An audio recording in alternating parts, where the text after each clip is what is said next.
Bonjour à tous. Aujourd'hui, on va voir la perspective cavalière ou l'art de représenter en 3 dimensions sur une feuille en papier en 2 dimensions.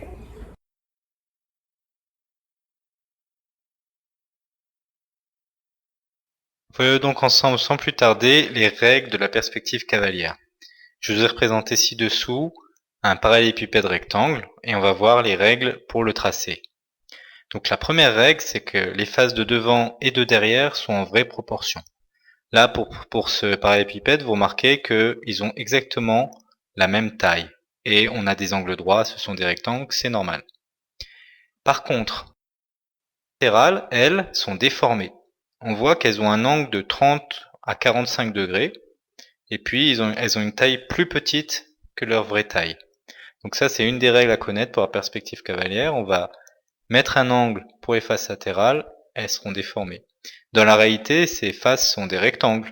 Et puis, sur ce dessin, ce sont des parallélogrammes, donc elles sont bien déformées, effectivement.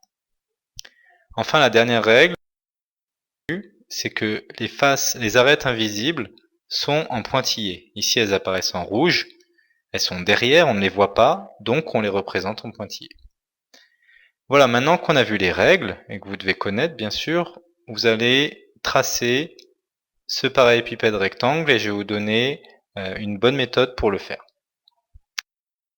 Commencez par faire les faces de devant et de derrière, elles sont identiques, elles sont décalées, mais la face de derrière est en pointillé parce qu'on ne sait pas encore quelle arête va être visible et quelle arête va être invisible.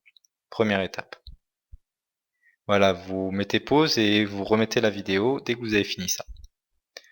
Deuxième étape, des faces latérales. Alors là, on est intelligent maintenant, on commence à voir quelle arête est visible, quelle arête est invisible. Là donc j'en ai fait 3 en trait plein parce qu'elles sont visibles et une en trait pointillé parce que je vois qu'elle va être derrière. Et puis la dernière étape, les faces de derrière qui sont en fait visibles, je les repasse, tout simplement. Donc on va s'entraîner ensuite en classe à faire des figures plus complexes que le parallélépipède rectangle, comme par exemple un prisme à base triangulaire.